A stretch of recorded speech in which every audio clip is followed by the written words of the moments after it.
तमसील के मानी। बाइबल मुकद्दस के उर्दू तर्जमा में लफ्ज़ तमसील मुतअद्दिद बार इस्तेमाल हुआ है, जिसको अंग्रेज़ी ज़बान में पैराबल और यूनानी ज़बान में पैराबोले कहते हैं। ये लफ्ज़ दो अल्फाज का मुरक्कब है।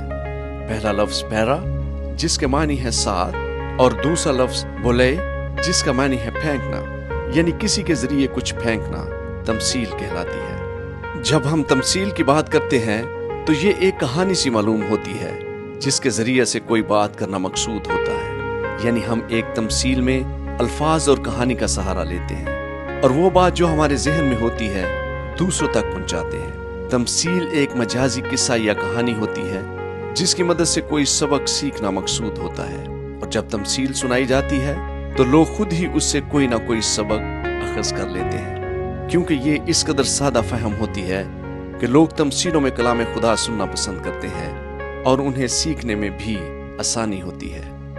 मसीही अकीदा में तमसील एक ज़मीनी कहानी मालूम होती है जिसमें आसमानी माने पाए जाते हैं। यह नहायत ही सादा कहानी मालूम होती है लेकिन बहुत मानी अखेज़ होती है।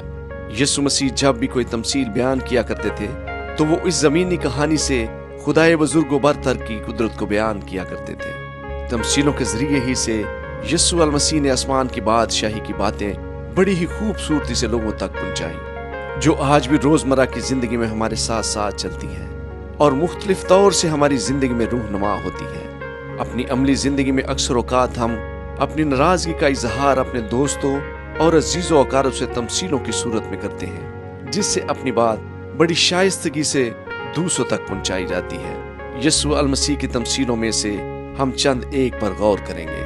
अगर हम नेक सामरी की तमसील पर गौर करें कि उसमें मजहबी रहनुमाओं के तर्ज अमल और इखलाक के बारे में बयान किया गया है, जिसमें बराह रास्त नहीं बल्कि तमसील के जरिए उनके और एक सामरी के तर्ज अमल को बयान किया गया है, जिसमें किसी किस्म के शर का अंसर नहीं मिलता। अगर हम बोने वाले की तमसील पर गौर करें तो हमें यह समझने में आसानी होती है कि वो लोग जो खुदा के कलाम की मनादी करते हैं, उन्हें कलाम खुदा का बीज बोने के लिए किस तरह की जमीन तैयार करनी चाहिए जहां खुदा के कलाम का बीज जड़ पकड़ सके। कड़वे दानों की तमसील। उसने एक और तमसील उनके सामने पेश करके कहा कि आसमान की बादशाही उस आदमी की मानिद है जिसने अपने खेत में अच्छा बीज बोया, मगर लोगों के सोते में उसका दुश्मन आया और गेहूं में कड़वे दाने भी बो गया। बस जब पत्तियां निकली और बालियां आईं तो वो कड़वे दाने भी दिखाई दिए। नौकरों ने आकर घर के मालिक से कहा, ऐ खुदावंद, क्या तूने अपने खेत में अच्छा बीज ना बोया था? उसमें कड़वे दाने कहां से आ गए? उसने उनसे कहा, ये किसी दुश्मन का काम है। नौकरों ने उससे कहा, तो क्या तू चाहता है कि हम जाकर उनको जमा करें? उसने उनसे कहा, नहीं, ऐसा ना हो कि कड़वे दाने जमा करने में तुम उनके साथ गेहूं भी उखाड़ डालो। कटाई तक दोनों को इकट्ठा बढ़ने दो, और कटाई के वक्त मैं काटने वालों से कह दूंगा कि पहले कड़वे दाने जमा कर लो और जलाने के लिए उनके गट्ठे बांध लो, और गेहूं मेरे खित्ते में जमा कर दो। राई के दाने की तमसील। उसने एक और तमसील उनके सामने पेश करके कहा कि आसमान की बादशाही उस राई के दाने की मानद है जिसे किसी आदमी ने लेकर खेत में बो दिया। वो सब बीजों से छोटा तो है, मगर जब बढ़ता है तो सब तरकारियों से बड़ा और ऐसा दरख्त हो जाता है कि हवा के परिंदे आकर उसकी डालियों पर बसेरा करते हैं। खमीर की तमसील। उसने एक और तमसील उनको सुनाई कि आसमान की बादशाही उस खमीर की मानिद है जिसे किसी औरत ने लेकर 3 पैमाना आटा में मिला दिया और वो होते होते सब खमीर हो गया। यीशु तमसीलें इस्तेमाल करता है।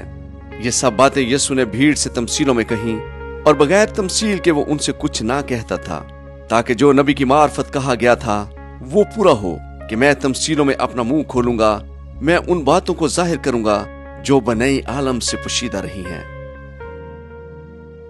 यीशु कड़वे दानों की तमसील समझाता है।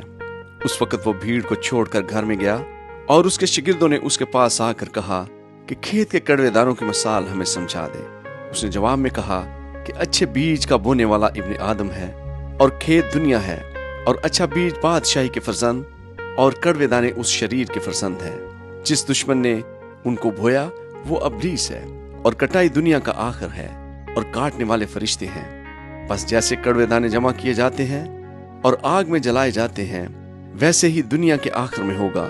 इब्ने आदम अपने फरिश्तों को भेजेगा और वो सब ठोकर खिलाने वाली चीजों और बदकारों को उसकी बादशाही में जमा करेंगे और उनको आग की भट्टी में डाल देंगे। वहां रोना और दांत पीसना होगा। उस वक्त रासबाज अपने बाप की बादशाही में आफताब की मानद चमकेंगे। जिसके कान हो वो सुन ले। पशीदा खजाना की तमसील। आसमान की बादशाही खेत में छुपे खजाना की मानिंद है, जिसे किसी आदमी ने पाकर छुपा दिया और खुशी के मारे जाकर जो कुछ उसका था बेच डाला और उस खेत को मोल ले लिया। मोती की तमसील। फिर आसमान की बादशाही उस सौदागर की मानिंद है जो उम्दा मोतियों की तलाश में था। जब उसे एक बेशकीमत मोती मिला तो उसने जाकर जो कुछ उसका था सब बेच डाला और उसे मोल ले लिया। जाल की तमसील। फिर आसमान की बादशाही उस बड़े जाल की मानिंद है जो दरिया में डाला गया और उसने हर किस्म की मछलियां समेट ली और जब भर गया तो उसे किनारे पर खींच लाए और बैठकर अच्छी अच्छी तो बर्तनों में जमा कर ली और जो खराब थी फेंक दी। दुनिया के आखिर में ऐसा ही होगा। फरिश्ते निकलेंगे और शरीरों को रास्तबाजों से जुदा करेंगे और उनको आग की भट्टी में डाल देंगे। वहां रोना और दांत पीसना होगा। मुआफ ना करने वाले नौकर की तमसील। उस वक्त पतरस ने पास आकर उससे कहा, ऐ खुदावंद, अगर मेरा भाई मेरा गुनाह करता रहे तो मैं कितनी दफा उसे माफ करूं? क्या 7 बार तक? यीशु ने उससे कहा, मैं तुझसे ये नहीं कहता कि 7 बार, बल्कि 7 दफा के 70 बार तक। बस आसमान की बादशाही उस बादशाह की मानिंद है जिसने अपने नौकरों से हिसाब लेना चाहा और जब हिसाब लेने लगा तो उसके सामने एक कर्जदार हाजिर किया गया जिस पर उसके 10,000 तोड़े आते थे। मगर चूंकि उसके पास अदा करने को कुछ ना था, इसलिए उसके मालिक ने हुक्म दिया कि ये और उसकी बीवी बच्चे और जो कुछ उसका है सब बेचा जाए और कर्ज वसूल किया जाए। बस नौकर ने गिरकर उसे सजदा किया और कहा, ऐ खुदावंद, मुझे मोहलत दे, मैं तेरा सारा कर्ज अदा करूंगा। उस नौकर के मालिक ने तरस खाकर उसे छोड़ दिया और उसका कर्ज बख्श दिया। जब वो नौकर बाहर निकला तो उसके हम खिदमतों में से एक उसको मिला जिस पर उसके 100 दिनार आते थे। उसने उसको पकड़कर उसका गला घूंटा और कहा, जो मेरा आता है अदा कर दे। बस उसके हम खिदमत ने उसके सामने गिरकर उसकी मिन्नत की और कहा, मुझे मोहलत दे, मैं तुझे अदा कर दूंगा। उसने ना माना, बल्कि जाकर उसे कैद खाना में डाल दिया कि जब तक कर्ज अदा ना कर दे कैद रहे। बस उसके हम खिदमत ये हाल देखकर बहुत गमगीन हुए और आकर अपने मालिक को सब कुछ जो हुआ था सुना दिया। उस पर उसके मालिक ने उसको पास बुलाकर उससे कहा, ऐ शरीर नौकर, मैंने वो सारा कर्ज तुझे इसलिए बख्श दिया कि तूने मेरी मिन्नत की थी। क्या तुझे लाजम ना था कि जैसा मैंने तुझ पर रहम किया तू भी अपने हम खिदमत पर रहम करता? और उसके मालिक ने खफा होकर उसको जलादों के हवाला किया कि जब तक तमाम कर्ज अदा ना कर दे कैद रहे। मेरा आसमानी बाप भी तुम्हारे साथ इसी तरह करेगा अगर तुम में से हर एक अपने भाई को दिल से माफ ना करे। पाकिस्तान और मजदूर की तमसील। क्योंकि आसमान की बादशाही उस घर के मालिक की मानिंद है जो सवेरे निकला ताकि अपने पाकिस्तान में मजदूर लगाए और उसने मजदूरों से 1 दिनार रोज ठहरा कर उन्हें अपने पाकिस्तान में भेज दिया। फिर पहर दिन चढ़े के करीब निकलकर उसने औरों को बाजार में बेकार खड़े देखा और उनसे कहा, तुम भी पाकिस्तान में चले जाओ, जो वाजिब है तुमको दूंगा। बस वो चले गए। फिर उसने दोपहर और 30 पहर के करीब निकलकर वैसा ही किया और कोई 1 घंटा दिन रहे। फिर निकलकर औरों को खड़े पाया और उनसे कहा, तुम क्यों यहाँ तमाम दिन बेकार खड़े रहे? उन्होंने उससे कहा, इसलिए कि किसी ने हमको मजदूरी पर नहीं लगाया। उसने उनसे कहा, तुम भी पाकिस्तान में चले जाओ। जब शाम हुई तो पाकिस्तान के मालिक ने अपने करिंदा से कहा कि मजदूरों को बुला और पिछलों से लेकर पहलों तक उनकी मजदूरी दे दे।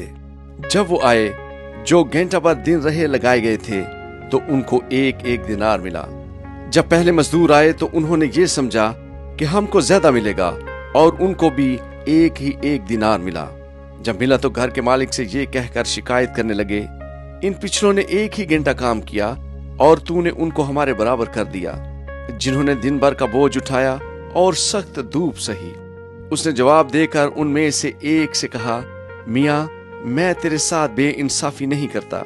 क्या तेरा मुझसे 1 दिनार नहीं ठहरा था? जो तेरा है उठा ले और चला जा। मेरी मर्जी ये है कि जितना तुझे देता हूँ उस पिछले को भी उतना ही दूं।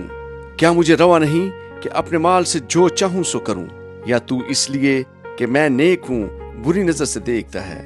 इसी तरह आखिर अव्वल हो जाएंगे और अव्वल आखिर। दो बेटों की तमसील। तुम क्या समझते हो? एक आदमी के दो बेटे थे। उसने पहले से जाकर कहा, बेटा जा आज पाकिस्तान में काम कर। उसने जवाब में कहा, मैं नहीं जाऊंगा, मगर पीछे पछता कर गया। फिर दूसरे के पास जाकर उसने इसी तरह कहा। उसने जवाब दिया, अच्छा जनाब, मगर गया नहीं। इन दोनों में से कौन अपने बाप की मर्जी बजा लाया? उन्होंने कहा, पहला। यीशु ने उनसे कहा, मैं तुमसे सच कहता हूं कि मसूल लेने वाले और कसबियां तुमसे पहले खुदा की बादशाही में दाखिल होती हैं, क्योंकि यूहन्ना रास्तबाजी की तारीख पर तुम्हारे पास आया और तुमने उसका यकीन ना किया, मगर मसूल लेने वाले और कसबियों ने उसका यकीन किया, और तुम ये देखकर पीछे भी ना पछताए कि उसका यकीन कर लेते। पाकिस्तान के ठेकेदारों की तमसील। एक और तमसील सुनो। एक घर का मालिक था जिसने पाकिस्तान लगाया और उसके चारों तरफ अहाता घेरा और उसमें हौज खोदा और बुर्ज बनाया और उसे बागबानों को ठेके पर देकर प्रदेश चला गया।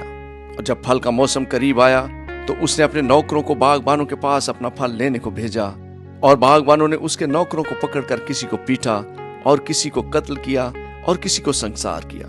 फिर उसने और नौकरों को भेजा जो पहलों से ज्यादा थे, उन्होंने उनके साथ भी वही सलूक किया। आखिर उसने अपने बेटे को उनके पास ये कहकर भेजा कि वो मेरे बेटे का लिहाज करेंगे।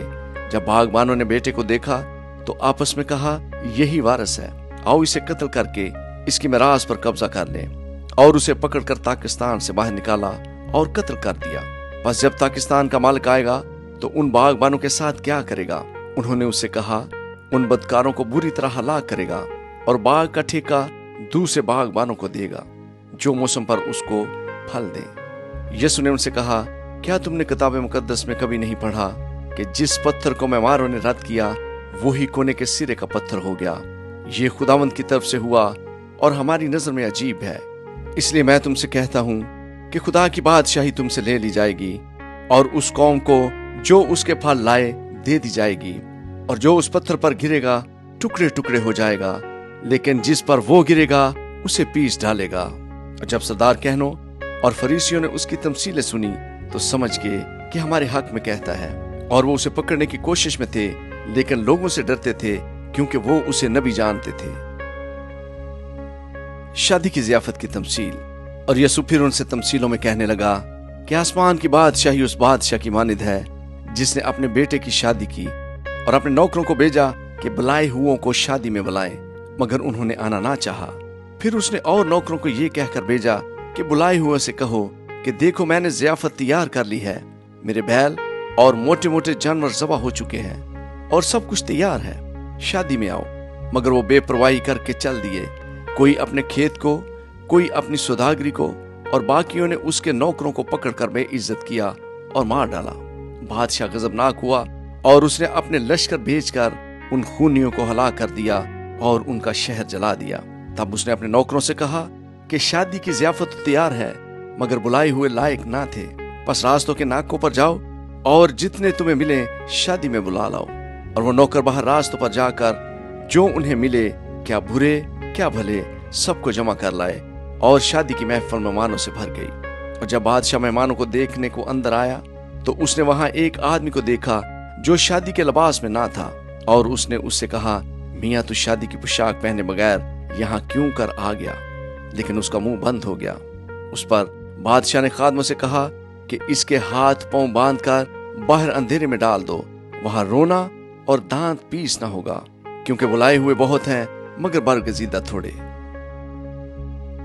10 कंवारियों की तमसील।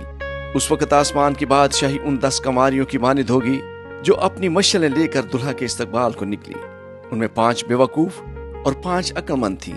जो बेवकूफ थी उन्होंने अपनी मशलें तो ले ली मगर तेल अपने साथ ना लिया, मगर अक्लमंदों ने अपनी मशलों के साथ अपनी कुप्पियों में तेल भी ले लिया। और जब दुल्हा ने देर लगाई तो सब ऊँघने लगी और सो गईं। आधी रात को धूम मची कि दुल्हा आ गया, उसके इस्तकबाल को निकलो। उस वक्त वो सब कंवारियां उठकर अपनी मशलें दुरुस्त करने लगीं, और बेवकूफों ने अक्लमंदों से कहा کہ اپنے تیل میں سے کچھ ہم کو بھی دے دو، کیونکہ ہماری مشعلیں بجھی جاتی ہیں۔ عقل مندوں نے جواب دیا کہ شاید ہمارے تمہارے دونوں کے لیے کافی نہ ہو، بہتر یہ ہے کہ بیچنے والوں کے پاس جا کر اپنے واسطے مول لے لو۔ جب وہ مول لینے جا رہی تھی تو دلہا آ پہنچا، اور جو تیار تھی وہ اس کے ساتھ شادی کے جشن میں اندر چلی گئیں، اور دروازہ بند ہو گیا۔ پھر وہ باقی کنواریاں بھی آئیں اور کہنے لگیں، اے خداوند ہمارے لیے دروازہ کھول دے۔ اس نے جواب میں کہا، میں تم سے سچ کہتا ہوں کہ میں تم کو نہیں جانتا۔